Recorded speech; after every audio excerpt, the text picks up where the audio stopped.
దయచేసి ఈ యొక్క ఛానల్లో వస్తున్న ప్రతి మెసేజ్ను, ప్రతి వీడియోను మీరు విని చూసి ఈ ఛానల్ను సబ్స్క్రైబ్ చేసుకోవాల్సిందిగా మీ అందరినీ కోరుతున్నాను. దేవుడు ఇంకా ఈ యొక్క ఛానల్ ద్వారా ఇంకా అద్భుతమైన వర్తమానాలు అందించలాగున మీ అనుదిన ప్రార్థనలో కూడా మీరు జ్ఞాపకం చేసుకోవాలిగా ప్రభు పేరిట మనవి చేసుకుంటూ సెలవు తీసుకుంటున్నాను. Praise Lord. Thank you. మన కుటుంబానికి ఆయన సన్నిధిలో మనం జీవిస్తే మనకు మన కుటుంబానికి ఆశీర్వదిందని ఆయనకి ఆయనకి లాభంగా ఎవరికి వస్తుంది? మనకి. ఎందుకు? ఆయన దగ్గర మనం గడుపుతున్నాము కనుక అన్న పాత నిబంధనలో మనం చెప్తున్నాం. పాత నిబంధనలో ఉన్నటువంటి అన్న దేవుని సన్నిధికి వచ్చి తన మాట కూడా మాట్లాడాలి, తన స్వరాన్ని కూడా పలకలేదు. ప్రార్థన మనసులో కేవలము తన తెలవాడేస్తూ మూలుగుతూ ప్రార్థన చేసింది. గొప్ప ఆశీర్వాదము ఎక్కడ చేసిన ప్రార్థన? ఎవరైనా దేవుని సన్నిధిలో ఉండి చేసిన ప్రార్థనకు ఆమె దేవుని సన్నిధిలో ఉండి చేసే ప్రార్థన చాలా శక్తివంతమైనది. చాలా ఆయన వినడానికి అసలు ఆలస్యం చేయడు.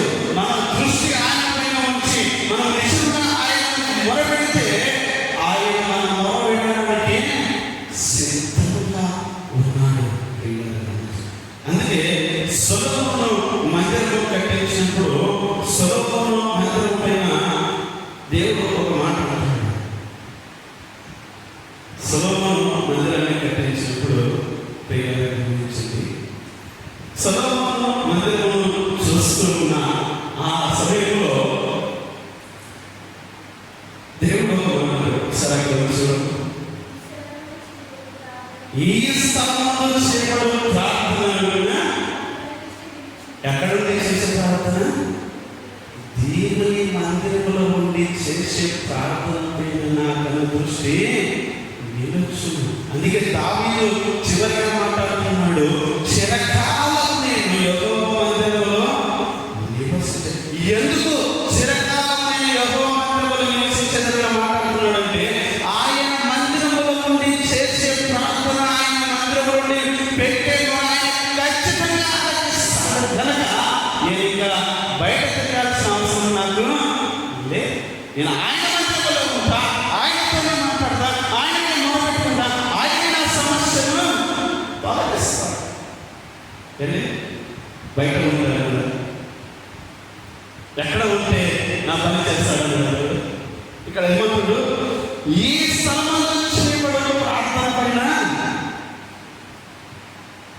ఏముంటుందంటే ఆయన ఎప్పుడైతే దేవుని మందిరంలో వచ్చి మనం ప్రార్థన చేస్తామో ఆ ప్రార్థన ఖచ్చితంగా అది మనం మనసు పెట్టి ప్రార్థన చేస్తే దేవుడు ఖచ్చితంగా ప్రార్థన వినాలి అని మనం దేవుని మందిరంగా ఉండి ప్రార్థన చేస్తే ఆ ప్రార్థన ఖచ్చితంగా వింటాడు. ఆ ప్రార్థన జవాబు కూడా ఇస్తాడు. అందుకే ఎవరైనా సమస్యలు ఉన్నాయని కనుక చెప్తే వాళ్ళకు ముందుగా నేను ఒక మాట చెప్తాను. నేను మీ పక్షున ప్రార్థన చేయాల్సిన వాడిని చేస్తాను ఖచ్చితంగా. కానీ సమస్య నీ కనుక నాకంటే బాగా ఉంటుంది, నీకు ఉంటుంది కనుక నువ్వు దేవుని మందిరానికి వచ్చి ప్రార్థన చేస్తే నేను చేసిన ప్రార్థన కన్నా కూడా దేవుడి ప్రార్థన, అది ఆయన మందిరంలో చేసే ప్రార్థన ఆయన ఖచ్చితంగా వింటాడు. కనుక దేవుని సన్నిధికి వచ్చి ప్రార్థన చేసుకోండి అని మాట చెప్తున్నాను. కొంతమంది వ్యక్తులు ఇలాంటి ఫస్ట్ దేవుని మందిరానికి వస్తే మీతో పాటు నేను కూడా ఉంటాను, మీతో పాటు నేను కూడా ఉపయోగిస్తాను, ప్రార్థన చేద్దాం, సమస్యలు కలిగిపోతే రెండే ఎందుకంటే ఎక్కడెక్కడో ఉండి చేసే ప్రార్థన కంటే కూడా దేవుని మందిరంలో ఉండి చేసే ప్రార్థన ఆయన ఏం చేశారంట? ఆయనకి ఈ మందిరాన్ని ఎందుకు ఆయన ప్రత్యేకంగా ఏర్పరుచుకున్నాడంటే ఇక్కడ చేసే ప్రార్థన పైన ఆయన కనుదృష్టి ఉంటుంది. మనం ఒక 5 నిమిషాలు ప్రార్థన చేస్తుంది, ఒక గంట సీరియల్స్ జరుగుతుంది. అలా ప్రార్థన అలా ప్రార్థన అన్న ఎలా ప్రార్థన చేసింది? ఎక్కడ ప్రార్థన చేసింది? దేవుడిని మందిరంలో చేసింది కనుక ఆమె ప్రార్థన దేవుడు వెంటనే జవాబించాడు. చక్కటి కుమారుని, మంచి ప్రవక్తను దేవుడు ఎవరు? చిన్నతనంలో పాలు నేర్చిన పాలను తీసుకొచ్చి దేవుడి మందిరంలో పెట్టారండి.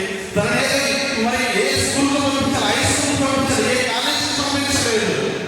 తన పరీక్ష అంతా తను నేర్చుకున్న దగ్గర దేవుడు తను రాయలేదు, ఏ లేదు, ఎక్కడికో వెళ్ళేసిన తర్వాత దేవుని దగ్గర తను ఉన్నాడు కనుక, దేవుడి సన్నిధిలో ఉన్నాడు కనుక దేవుడే తనకు అన్నీ నేర్పించాడు. కనుక మనకి ఎలాంటి సమస్య వచ్చినా, ఏ సందర్భం వచ్చినా దేవుని వైపు ఆయన సన్నిధిలో ఉండి మనం చేసే ప్రార్థన యథార్థంగా అపనమ్మకంతో చేసే ప్రార్థన కాదు. మనం క్లియర్ చెప్తున్నాం. అపనమ్మకం ఇది చేస్తాను లేదు, ఇది జరుగుతాను లేదు, ఇది తొలగిపోతాను లేదు అంటే కాదండి. అది కూడా క్లియర్ చెప్తున్నాం. యథార్థంగా దేవుడు నా తండ్రికి నేను చేసే ప్రార్థన నా తండ్రి ఖచ్చితంగా వింటాడు, నా ప్రార్థన సఫలము చేస్తాడు, నా మొర ఆలకించిన నా దేవుడు నా సమస్యను తొలగించేస్తాడు అన్న విశ్వాసంతో మనం ఎప్పుడైతే ప్రార్థన చేస్తామో ఆ ప్రార్థన ఖచ్చితంగా విని దానికి జవాబిచ్చి ఆ సమస్య నుంచి దేవుడు దూరపరుస్తాడు. ఈ కొద్ది మాటలు దేవుడు దీవించే ఆశీర్వాదం.